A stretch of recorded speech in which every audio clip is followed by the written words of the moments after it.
Hey guys, we just had a quick dip in this beautiful water here, and we were swimming around looking at the boat and decided, hey, today's a really good day for us to do a boat tour. I'm gonna get dried off and we're gonna show you around. Honu time is a 2001 Hunter 460 with an air draft of 63.5 feet and keel depth of 6 feet. He carries 100 gallons of diesel and 200 gallons of water. Hold on a minute there, Arthur. It's not that kind of boat tour. If you want all the facts and information, you can check it out on Google. We just want to show you a little bit about our home. Hey guys, we realized that we have taken way too long to do a boat tour. We apologize, so let's get started right now. Welcome to our cockpit. You've seen our cockpit over and over again in all of our videos. This is where we live pretty much. The thing we love about our cockpit, as you know, is our hardtop and our full enclosure, as well as our huge seating area and our folding steering wheel, which gives us room to be able to walk around. The thing I hate about our cockpit is this behemoth right here. Whenever you have people over, you can't see anybody. So you're doing this and talking around like this. That's the one thing I really hate about our cockpit. But other than that, it's pretty darn fantastic. One of the features that we love about this boat, and which I think any offshore or blue water sailboat should have, is they should have all the lines coming back in here. There is no reason for us to ever be on deck unless something is completely grenaded or malfunctioned. So everything leads back to here. We can operate all of the sheets, our halyards, our lines, everything from the back, right from the cockpit. And I think that's a huge safety factor when it comes to being offshore. It's kind of funny because we're both really particular, and Tamara's very organized, and I love that. We don't like a lot of clutter, and if it doesn't have a purpose on the boat, it doesn't need to be on the boat. One of the things that is really cool back here that we really appreciate is we have these massive lazarettes back here. Now you've probably seen in videos me down in here doing wiring and stuff, but to give you an idea, in this lazarette on this side, we have 5 jerry cans, 3 diesel, 2 gas. We have oil change pump. We have a water purifier in case our system breaks down. Tons of road. We have a spare anchor in here. There's a lot going on in this one little area, and it's really easy to access. But the beauty of it, it doesn't tie up deck space, which we didn't want to do. This lazarette on this side has every single bumper. We have enough bumpers to do both port and starboard side of the boat. We deflate the big huge ones. All the rest are inflated in there. But I think we have 10. We have 10 bumpers in here. So that's awesome. That's how much space there is. I think it gives us buoyancy in the back. In addition to those ones, the cockpit seating has lazarettes all around. The one under this side here has all of our cleaning supplies. On the other side, we have some stuff for doing laundry, plus all of our shore power cables. The ones in the middle have spare life jackets, coolers. There's a bunch of stuff in there. And in the middle of our helm, we even have storage right in the center under this compartment here. There is safety equipment, horns, whistles, some knives, a few things like that, and a spare flashlight. So there's a ton of room in just the cockpit alone for storing stuff. So that's our awesome cockpit. Now let's go for a walk.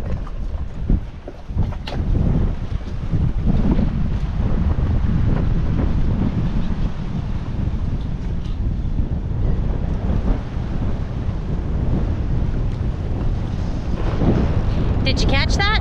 I'll show it to you again.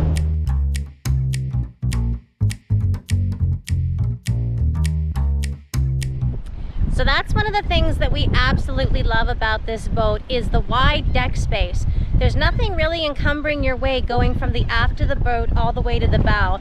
It's super spacious. There's no chain plates or anything that are in your way, and you don't have to worry about kicking your toes and getting bruises, which we already get enough of. We might as well have one space that's clear.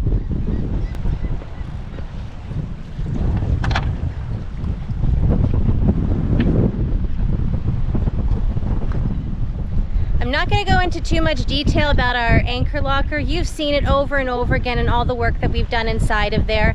As you know, we changed out our windlass this year. We have new anchor chain, 200 feet of it. a huge Delta anchor, and then inside that anchor locker we have a spare Bruce with 150 feet of road on it, plus our bridle. It's a huge space. Josh fits in it kind of comfortably, kind of not. He hates being in there, but you've seen him in there and you know what's going on. I guess we probably could have picked a less windy day to do this. This is a lot of fun. I'm gonna show you something else that's kind of interesting about this boat. This is our rig. You can see we have our boom pulled to the side right now. That's to make sure we get as much sun in as we can today. So part of having this big, huge hardtop that's cool is we have a lot of real estate for hard panels. We had soft panels before and they just don't make the power that the hard panels do. So we've replaced them. We got about 1150 watts of solar. It creates a ton of power. At some time we would like to get that increased up to about 2,000. But something else you're gonna notice back here, there's no backstay. So this boat has a Selden B&R rig that basically is a standing rigging that doesn't require a backstay because they've spread the spreaders out to take the load. So I did a lot of reading about this before we bought the boat. There's, you know, a lot of haters on it that, you know, it should have a backstay and all this, but I want to show you something here. So this catamaran, this catamaran, this catamaran, that catamaran, and that catamaran, none of those boats have backstays. So the amount of shock load that rig will take on a catamaran is much greater than it is on a monohull. Monohull, when it starts to get overpowered, will lean over. As we know, cats can't do that. But same style of rig, same kind of pressure being put on it. Actually, way more pressure put on it. So I felt confident in the fact that this B&R rig is strong. It's engineered for this boat, and I don't think it's ever been an issue. So what it does give you though is an unencumbered view and no backstay in the back to work around, which a lot of sailboats, it's kind of a pain in the ass. They either split them into a V so they come down on both sides, or they come right out the back. But it's just one more thing that could be in the way when you're working in the back of your boat. So I think that's enough about the outside. You've seen our wicked davit system, our hardtop, our solar. We got a wind generator that's working overtime right now, and it's nice to have that extra power. He's right now in this kind of wind, we're probably bringing in about 20 amps. Hey, squirrel. These guys have been feeding all day. It's been awesome. We are super excited to actually get out and snorkel when things calm down a bit, because there's just been a hatch here and there are so many fish under the boat. It's awesome. Enough about that. I think it's time to go in and see what it looks like inside a sailboat and where we actually live.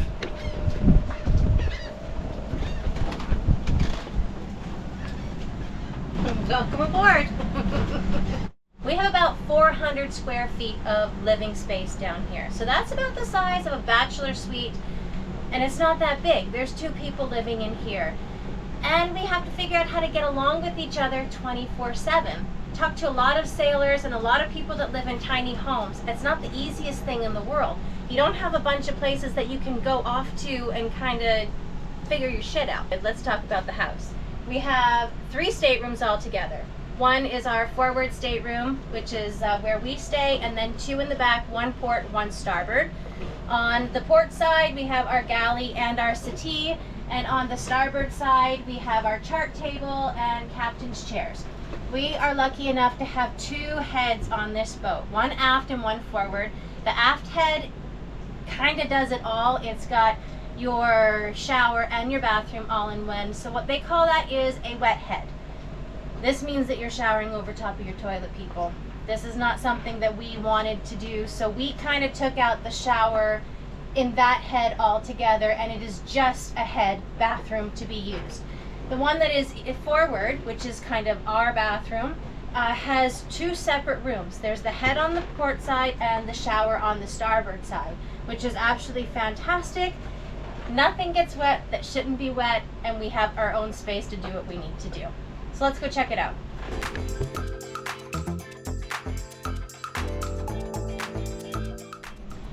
One of the big things that we really wanted to have on the checklist was a walk-around bed. we've had a boat, and we've been on other boats that they just has the square bed, and then you're up against the wall like this. It does offer you a lot of space. As you can see, this one kind of comes to a point in the middle and you're playing footsies all night long, but that's okay. I can make this bed without a whole lot of swearing and cussing going on, which is very nice, and nobody has to crawl over anyone in the middle of the night to go to the bathroom. So this was a really huge add that we wanted to have when we were looking at a boat. This is our forward head. It's pretty simple. You've got just the toilet, a sink. There's tons of room in here so that you can move around. Ladies, while you're doing your hair, you can still put your hands up in the air and not feel like you're doing this.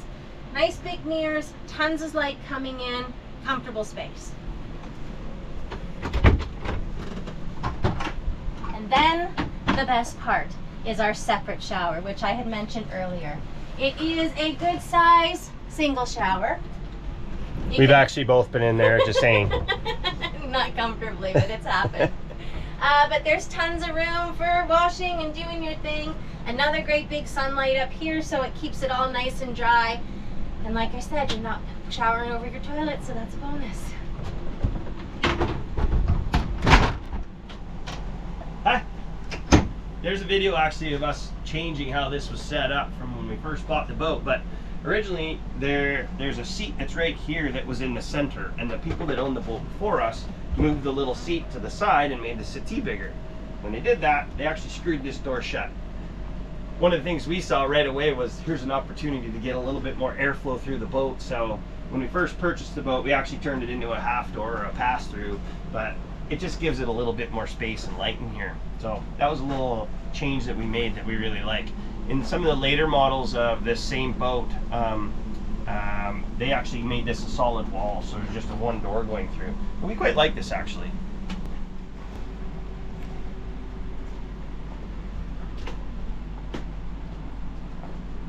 Welcome to our living room. You can see we have a ton of seating in here. We have a huge table that rotates so we can get in behind it and stuff. There's storage under all of these compartments and seats and stuff.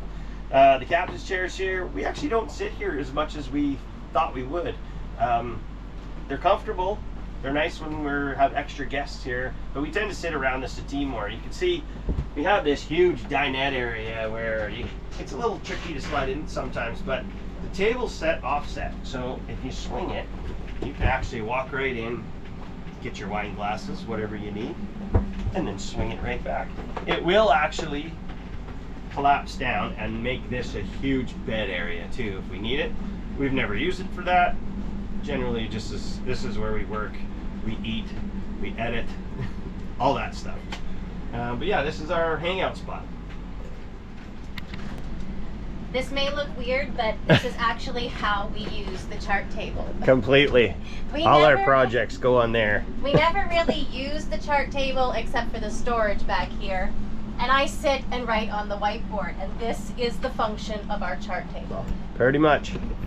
I mean, there's a lot of electronics there. Then we do have all of our books for navigation and all that kind of stuff in that area, you know.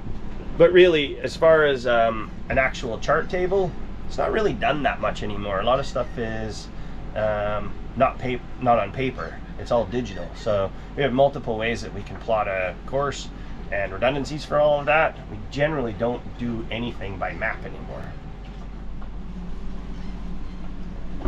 Hi. This is where I hide out when I need a break. This is our day head, or our second head on the boat. It's a vacuum flush system, kind of like in an airplane when you use the bathroom and you hit the button and it disappears. Same setup. We actually love it. It works really, really well. You talk to any sailor, one of the first questions they're going to ask you is what type of head you guys have. So that's what we have back here.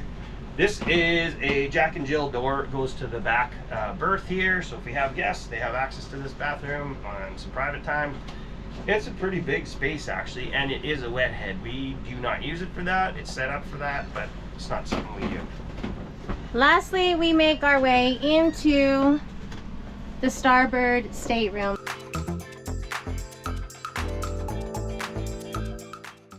So this is where our guests kind of chill out when they're visiting. We don't have many guests on Honu, as you've noticed. We've just had the kids visit a couple times, so this kind of turns into a little bit of the storage area.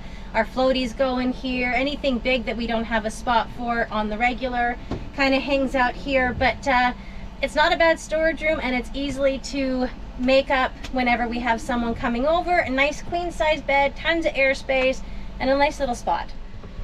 One thing we added in quite quickly on the boat was this 12-volt fridge and freezer. It sits really nice on this shelf, and we keep all of our liquids in here. So cold water, cold drinks, anything you're going to be going in and out of the fridge on a regular basis.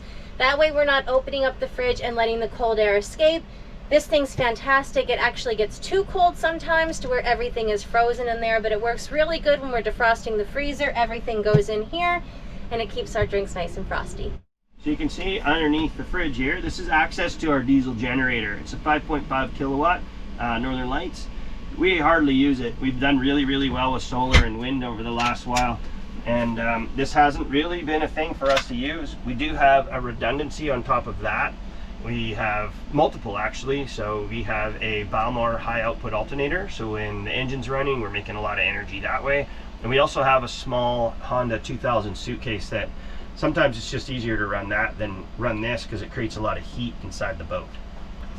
On top of that storage, we have all of these compartments on the side of the bed and the shelf above, as well as another stand-up closet right here where we keep all of our boat parts. So as you can see, there is tons of space in the boat, and even under this queen size bed is nothing but open space. So having a spot to put stuff is not a hard thing in this boat. As you can see, we have a fairly large galley. We spend a lot of time in here together. Either one of us is doing sous chef, which is usually me. I don't spend a whole lot of time in the kitchen. This guy's the chef that does it all. But there's tons of space for us to be in here. So I'm gonna let you take it away and talk about what you like and you don't like about your kitchen. The things that I do like and I don't like are kind of a catch-22. We actually have a ton of counter space, all on here and over here on the side. Under here we have garbage, it's convenient. Under these are our fridge and freezer, and that's what I mean by I like and I don't like. So under here is our fridge. It's humongous. It's so big. And under here is our freezer, also very large. They take a lot of energy to keep these things cold and frozen. So generally for what we need, this is probably overkill. If you had 4 to 6 people in the boat, it probably would be perfect. That said, we can keep a lot of food and we provision well when we have the opportunity. But when you're in the middle of cooking something and you've got all your stuff out and you're working on whatever, and you realize you need something down in there, you can access it from the front load, but usually you can't find it, so you have to clear everything out of the way to lift it up so you can go back in and find it. So it's kind of like a love-hate thing for me right now. Jury's still out if it's going to be here in 2 years. Anyway, we have a regular Force 10 3-burner stove with an oven. We're armed propane still. It works well, honestly. We have 2 small 10-pound tanks that are stored outside in separate compartments, and they last forever. Like one 10-pound tank will probably last us 3.5 months. So we can go for half a year basically on just the 2 tanks, and we cook everything. Make coffee every morning. We use it a lot. There have been a lot of questions about this guy right here. And this is our air fryer, which is absolutely fantastic, and it fits exactly where the microwave was. We're not big microwave people, so that's why we decided to change it up for an air fryer. This one is the Power XL. You get it from Walmart. Like I said, it fits right in that hole perfectly. We have cut ventilation holes both in the top and the bottom to make sure that the heat comes out and circulates through. And then when we are using it, we flip this fan around and point it right at it, so that way you can push all of that hot air out. It's safe. I promise you it's safe. We are not going to burn our boat down. That's the kitchen. That's the kitchen. Now, your pièce de résistance, my love. Oh yeah, I gotta show you the garage.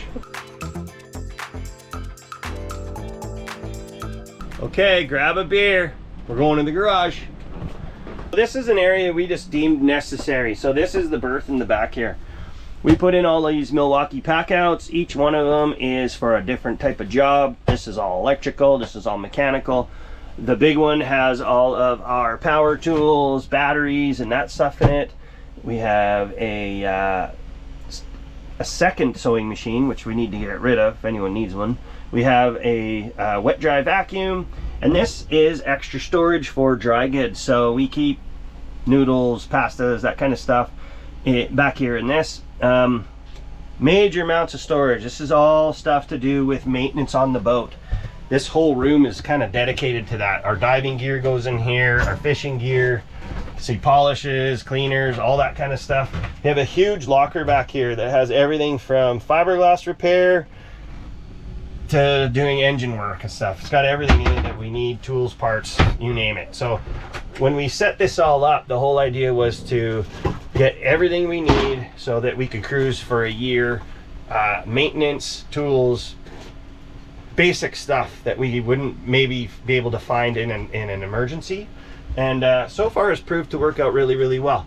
We kind of came up with this idea using these 3M broom holders throughout too. So all of our fishing rods, all that stuff, if you go to a marine store and price out what a fishing rod holder costs, you'll see why. So these they're a peel and stick, and they've worked out perfect, honestly. This is a really, really organized space, and we keep it that way. Underneath here as well, this would have been a bed. There is a ton of storage. So this flips up, there's an air conditioning unit here, and then storage throughout back there. We love the garage. The garage is a good thing. So we showed you one of the access panels to the generator in the back. You can get it from either berth in the back. This steering case comes up and out of here.